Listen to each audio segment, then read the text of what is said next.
Hello, it's April 14th. It's a Friday, Good Friday for the Christians here in America. I'm at the 19th Climate Change rally. Of course, it's me by myself for this one. And the weather's not too bad. It's a threatening rain in about an hour or so, but there's no excuse that people aren't turning out for these things. Either they're totally unaware, they're scared of what their neighbors or friends will think, or for whatever reason, total denialism. But either way, this shouldn't be happening. It's kind of depressing and sad to watch, what's inevitable with the world, because we're not engaging in the situation. We're just driving endless amount of cars, as you can see from the square here in Gettysburg, Pennsylvania. Being Good Friday, if you are a true Christian or Hindu or Hindi, or a Muslim or Jew or Taoist or whatever religion or no religion, you have to believe that the earth is God's cathedral, or a spiritual cathedral for us all. And we've paved it over, and we've totally turned it into a trash dump.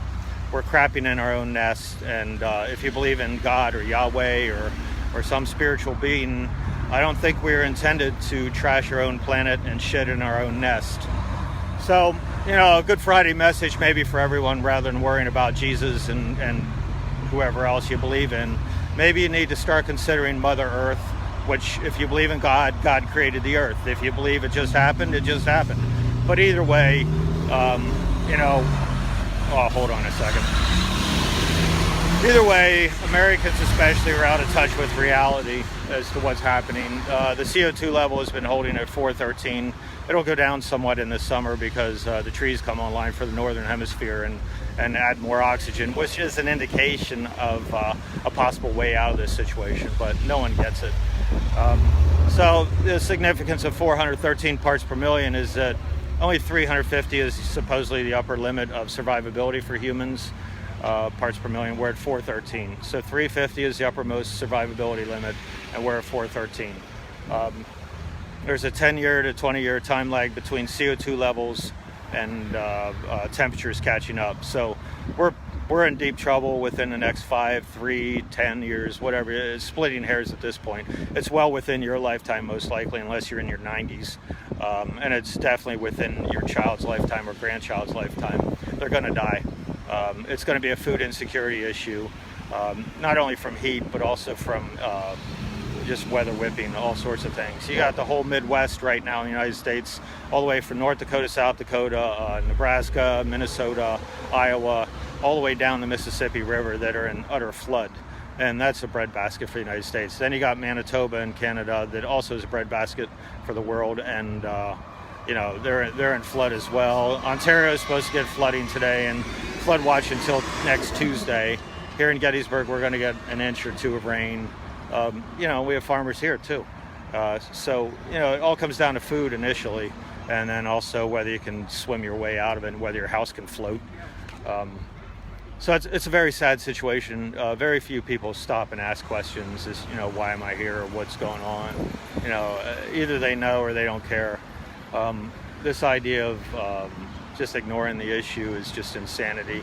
If you had gunmen in your house right now, you'd be either freaking out, calling the cops, or doing something. Well, I'm calling on the cops of the world, which is the protesters of the world, to stand up, quit being a bunch of sissies, and get out there and actually say something. America has become afraid of everyone. I mean, we're petrified of everything. Petrified of what our neighbors think, petrified of what our family thinks, petrified of what the political situation is. If you're a Republican or Democrat, it doesn't matter which side you fall down on. You're being foolish and ignoring science. If you went through high school, please return your high school diploma. If you went through college, tear up your diploma, because obviously the people around here aren't getting it, and the people in the United States aren't getting it. Use it for toilet paper, because that's all the good your degree is. You're not doing anything, and obviously, I know I'm standing on a stump here saying this by myself, but the fact is that the United States is going to pull the rest of the world down with them. And to have buffoons and people that are deliberately thwarting climate change issues and actions is absolutely criminal, and they all should be arrested.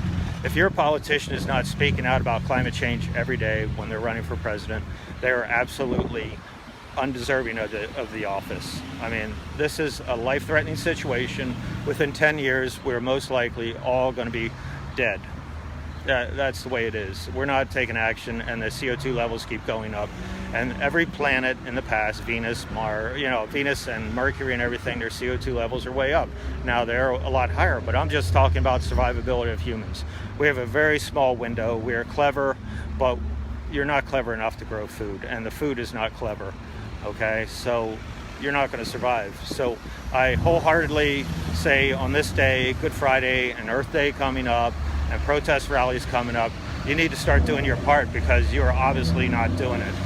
And I know groups in here, I post to in here, and there are several. You got assholes like that revving up their engines. Groups in Gettysburg are not doing their part. They profess to be part of these conservation movements or environmental movements, but they're absolutely not doing their part. They're not turning out. They're not, you can turn out once a month or once a year or whatever. That's not going to cut it anymore.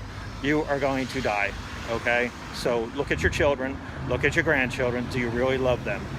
Stop worrying about cathedrals being rebuilt. The Cathedral of the Forest needs to be rebuilt immediately.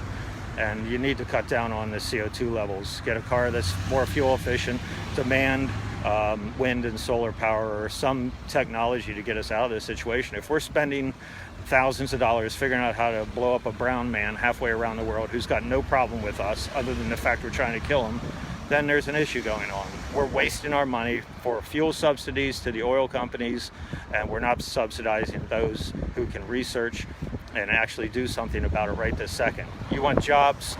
Here's your jobs for you. Build windmills, put them up, do solar panels on roofs, do solar shingles on roofs. There's millions of jobs involved then at that point. Manufacturing, things like that. Manufacturing with the electricity that we just provided with the solar panels and everything. So, you need to get your stuff together and figure out what's going on. I'm not in a good mood right now, and it's very sad to watch. This is not a Christian thing to shit in your own nest and to ignore what is happening and to not care about your children. This is the stuff I'm talking about. This is just insanity around here. It's just wall-to-wall traffic, and this is a tiny, tiny town. So 3,000 people in the town, and you'd think it was a friggin' parade of cars. So please do something. I'm not enjoying being out here every week, especially by myself. There should be hundreds of people in the square all the time protesting. You're college students, they're not getting it. Why go to college? Why be an economics major? This isn't making any sense. So get out here, do something, start talking to your neighbors. I don't care what you do, or don't do anything and screw it all. So I'll see you later. Bye.